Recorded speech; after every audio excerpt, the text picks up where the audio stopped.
the story of the fox and the hound.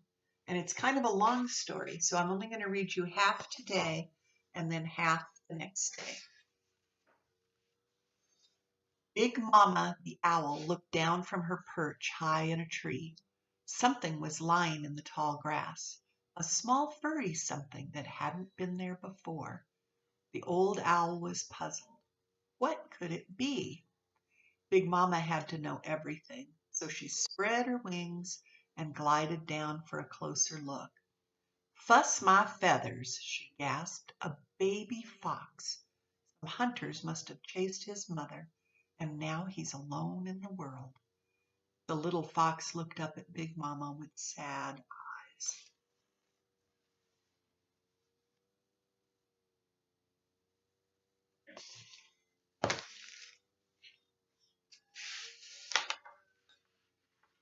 Don't you worry, darling, Big Mama said softly. Everything will be all right. We'll find someone to take care of you. Dinky the sparrow and Boomer the woodpecker came fluttering over to see what Big Mama was doing. What a cute little fox, they said, but he needs a home. The birds decided that Widow Tweed, a kindly old woman who lived nearby, would take good care of the baby fox. How can we get her to find him? Asked Boomer. I have a plan, Dinky chirped. Dinky and Boomer snatched some laundry from the widow's clothesline. Come back with my wash, cried Widow Tweed, chasing them. Come back here, you silly birds. The birds flew right to the spot where the baby fox was hidden and dropped the laundry on top of him. Widow Tweed came huffing and puffing after them. When she picked up her laundry, she found a surprise. Oh, a dear little fox, she exclaimed, and no mother to look after you. Why, that will never do. There they are, stealing the laundry and making the plan and letting the widow find the fox under the towel.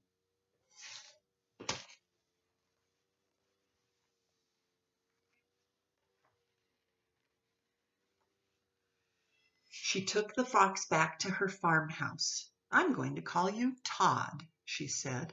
I'll take good care of you, and you'll be good company for me. In her cozy kitchen, Widow Tweed held Todd in her lap and fed him milk from a bottle. Big Mama, Dinky, and Boomer watched happily from the window. They knew that their baby fox had a good home. That same day, a hound dog puppy also found a home in a cabin near the widow's farm. The cabin belonged to a rough, grumpy hunter named Amos Slade. Amos chugged up to his cabin in his pickup truck. He took the pup out of the truck and set him down in front of Chief, his old hunting dog. Look here, Chief, he said. This pup's name is Copper. Take good care of him. I'm going to teach him to be a real smart hunter like you. Old Chief wasn't sure he wanted another hound around the place. But Copper was cute and friendly, so Chief decided to make the best of it. So there's Todd getting the bottle of milk, and there's old Chief and Copper and his new dad, Amos.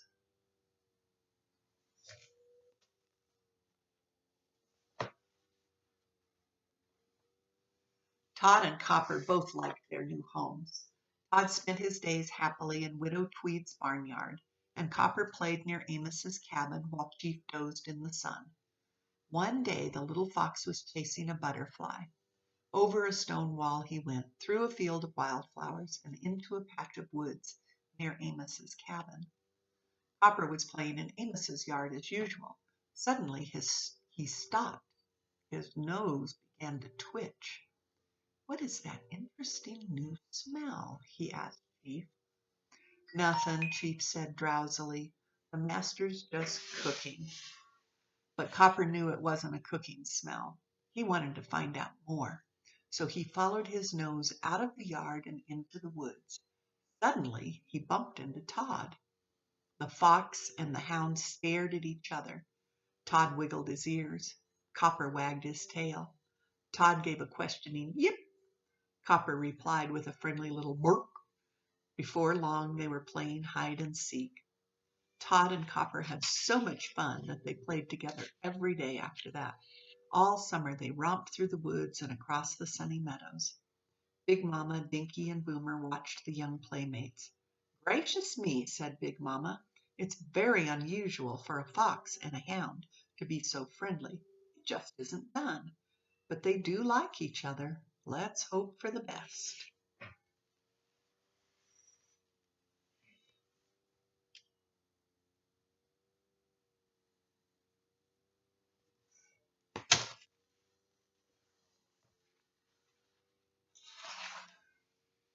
One day when Todd came to Amos's to get Copper, he found his friend tied in the yard. The master said, I have to stay home, Copper said sadly. That's okay, said Todd. There's lots to do here. He looked into Chief's barrel. The old dog was dozing there.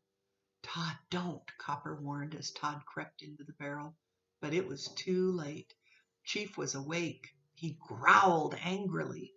Todd ran. Chief bounded after him, the barrel crashing and clattering through the yard.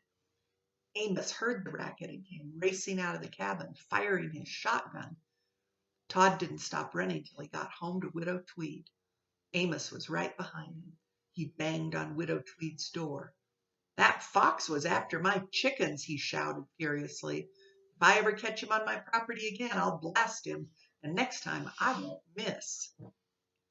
Summer was over, the cold autumn weather came, and with it the hunting season. Amos loaded his rickety truck with food, blankets, a tent, and some animal traps. Then he whistled for Chief and Copper. Off they went on a long hunting trip. Todd was lonely without Copper. I wish my friend would come back, he said to Big Mama. He may not be your friend when he comes back, she said. He'll be a hunting dog by then. He'll be trained to hunt foxes, not play with them. Todd shook his head. Oh no, we'll be friends forever. Little one, said Big Mama, forever is a long, long time, and time has a way of, well, changing things.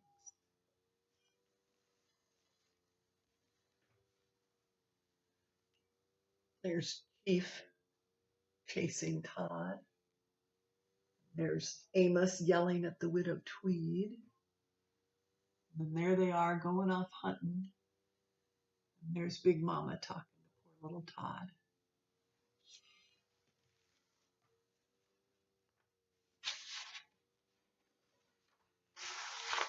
All that winter, Copper worked side by side with Chief. The old dog taught him to track and hunt and find his way through the silent, snowy woods. Copper grew fond of his teacher, and he learned quickly. By winter's end, he was a smart, strong hunting dog. At the farm, Todd passed the wintry days visiting the animals in the barn and taking long naps in Widow Tweed's warm kitchen. He was growing, too. By springtime, he was a sturdy, handsome fox with a fine, bushy tail. One day in early spring, the hunters came home at last. Wow, they were gone a long time, all winter out there in the cold. That night, Todd hurried over to visit his old friend. You shouldn't be here, Todd, Copper said. I'm a hunting dog now, and we can't be friends any more. You'd better go before Chief wakes up.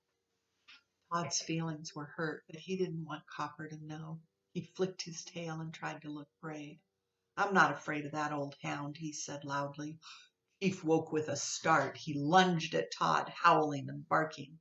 Amos rushed out of the cabin, holding his shotgun. Run, Todd, Copper cried. Run! I'll lead him the wrong way.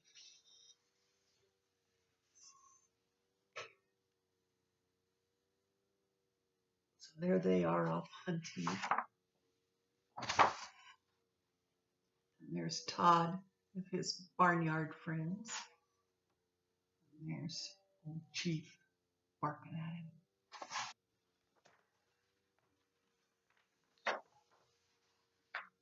Todd raced into the night, his heart pounding. The dogs and the hunter were close behind him. Todd ran up a steep hill, then started across a high wooden railroad bridge. Keeping his promise, Copper led Amos away from the bridge. Todd sighed with relief as he watched them go, but he had forgotten about Chief. Suddenly the fierce old dog was in front of him. "Grrr!" snarled Chief, showing his sharp teeth. Todd ran back across the bridge. Just then a train came roaring out of the darkness. It sped along the high trestle, heading straight for Todd. He flattened himself between the rails. The train just swooshed by, just missing him. But Chief was too big to get out of the way. The train grazed his side and he tumbled off the bridge. The old dog landed at the bottom of the ravine. He was badly hurt, and Copper and Amos rushed over to help him. "It's all that fox's fault," shouted the hunter. Copper thought so too. He looked up at Todd, who was watching him from the bridge. Forgetting about their friendship, Copper growled, "I'll get even with you for this, Todd. Someday I'll get even."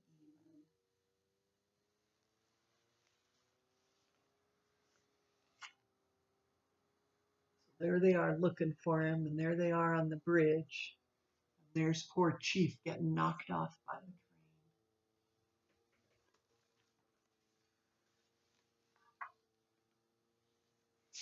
Widow Tweed had been out looking for Todd. When she found him, he was sad and tired, but unhurt. She took him home and locked the door. Later that night, Amos banged on the door. Widow Tweed wouldn't let him in. "I'll get that fox," Amos bellowed as he stomped away. "I'll get him if it's the last thing I do." That's it for tonight.